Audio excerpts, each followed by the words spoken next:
बिहार के उत्तरी इलाके से गुजरने वाली सभी नदियां मौजूदा वक्त में उफान पर हैं और जिले इस बाढ़ की विभीषिका झेल रहे हैं। गांव के गांव डूब चुके हैं, लोग बेघर होने को मजबूर हैं। घरों से सामान निकालकर भटक रहे लोग किसी ऐसे कोने की तलाश में हैं जहां उन्हें ठहरने के लिए सहारा मिल जाए।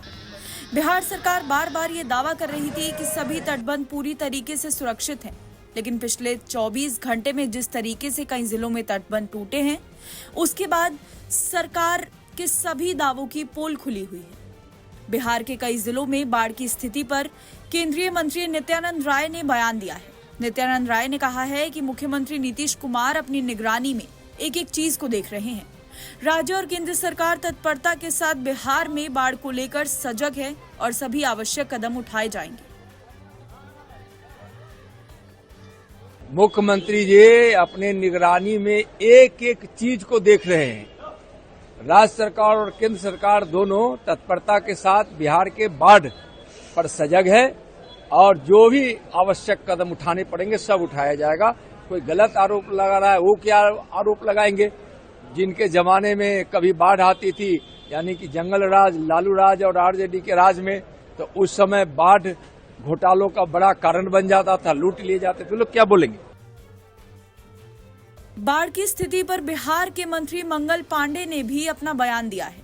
मंगल पांडे ने कहा है कि बिहार के मुख्यमंत्री और राज्य सरकार सूबे में बाढ़ की स्थिति पर बारीकी से नजर रख रहे हैं।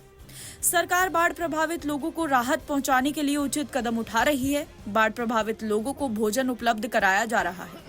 इसके साथ ही लोगों को स्वास्थ्य विभाग द्वारा दवाएं भी मुहैया कराई जा रही हैं।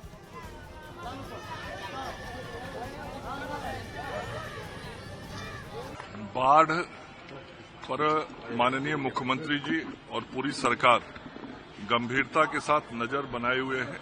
हर संभव सहायता पीड़ित लोगों को पहुंचाया जा रहा है।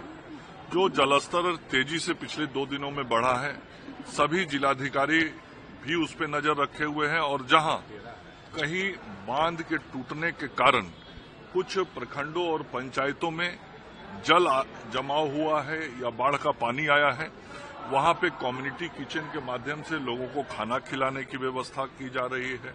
उनको पॉलिथीन और तिरपाल दिए जा रहे हैं। पशुओं के चारा की भी व्यवस्था की जा रही है और स्वास्थ्य विभाग की तरफ से जो आवश्यक दवाइयां हैं, दवाइयां और बोट एम्बुलेंस की भी व्यवस्था की गई है। आज हमारे विभाग के एससीएस श्री प्रत्यय अमृत जी भी दरभंगा की ओर गए हैं और स्वयं जाके सभी चीजों पे नजर और निगरानी रख रहे हैं और हर सुविधाएं जो बाढ़ पीड़ितों तक पहुंचानी है, उस संदर्भ में सरकार काम कर रही है। माननीय मुख्यमंत्री जी के स्तर पर भी 2 दिन पहले भी समीक्षा हुआ था और प्रतिदिन मुख्यमंत्री जी हर पल बाढ़ पीड़ितों की सेवा के लिए आवश्यक दिशा निर्देश भी दे रहे हैं और पदाधिकारी उन निर्देशों का अनुपालन भी कर रहे हैं। स्वास्थ्य विभाग की तरफ से क्या मैंने बताया कि जैसे विभिन्न उपाय और विभिन्न आवश्यक सहायता बाढ़ पीड़ितों तक पहुंचाई जा रही है, चाहे वह पॉलीथीन के रूप में हो, चाहे कम्युनिटी किचन के रूप में खाने की व्यवस्था हो, या पशुओं के लिए पशु चारा की व्यवस्था हो, या उनको ऊंचे स्थान पर लाने की व्यवस्था हो, उसी प्रकार से स्वास्थ्य विभाग भी जो आवश्यक दवाइयां उपलब्ध करानी है, उन दवाइयों को उन लोगों तक पहुंचाया गया है। उसमें सर्पदंश की भी दवाइयां हैं, अन्य भी दवाइयां हैं। जब बाढ़ आता है तो वहां जो ह्यूमिडिटी के कारण शरीर पे असर होता है, तो स्किन के से संबंधित भी कई दवाइयों की और क्रीम्स, वाइटमेंट की जरूरत होती है। वो सारी चीजें और सारी दवाइयां सभी संबंधित जगहों पे पहुंचाई गई हैं। बिहार की कोसी नदी के इलाके में बाढ़ की स्थिति पर जेडीयू सांसद संजय कुमार झा ने भी अपनी प्रतिक्रिया दी है। संजय कुमार झा ने कहा है कि मुख्यमंत्री लगातार हालात पर नजर बनाए हुए हैं। नेपाल में बहुत ज्यादा बारिश हुई है। 1968 के बाद इतनी बारिश कभी नहीं हुई। 6 लाख क्यूसेक से ज्यादा पानी कोसी से निकला है। लगभग उतना ही पानी गंडक से भी निकला है। हमने कभी इतना पानी नहीं देखा। ये एक प्राकृतिक आपदा है। तटबंध सुरक्षित है। बांध के अंदर रहने वाले लोगों को समस्या है। उनको सुरक्षित स्थानों पर पहुंचाया जा रहा है।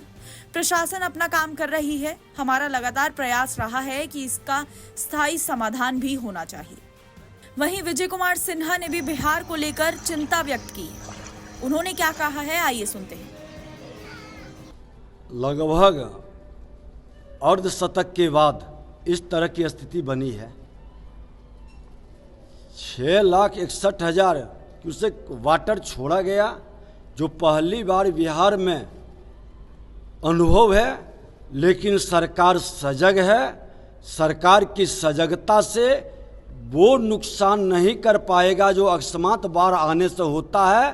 शासन प्रशासन पूरी नज़र रखे हुए है और भारत सरकार भी बाढ़ आपदा से निपटने के लिए 11,000 करोड़ से ज़्यादा जो दिया गया है। कल डीपीआर भी नेपाल के डैम के लिए बनाने का पूरी प्लानिंग चल रही है। इस बार प्रकृति की विपदा पर हम सब की एकजुटता, बिहार सरकार और केंद्र सरकार मिल करके हम इसका निदान भी करेंगे और अपने बिहारियों को सुरक्षित और संरक्षित भी रखेंगे। कोई समस्या प्रॉब्लम नहीं होगा। सारे प्रशासन, कई जिलाधिकारियों से हमारी बात भी हुई है। मुजफ्फरपुर के जिलाधिकारी भी अभी बताए हैं कि हमारा तटबंध सुरक्षित है, नज़र है। सीतामढ़ी से जो पानी आ रही है, हम पूरी तैयारी कर रहे हैं। इसलिए सरकार पूरी सजगता से, गंभीरता से लगी हुई है। पूरी तरह से जहां जरूरत होगा हम लोग तैयार बैठे हैं कि आवश्यकता के अनुसार वहां राहत भी पहुंचाएंगे और ज़रूरत पड़ेगा तो वहां सहभागिता भी करेंगे। लोगों के बीच खड़ा होकर बाढ़ पीड़ितों की सेवा में कोई कोताही नहीं होगी। एनबीटी ऑनलाइन की रिपोर्ट।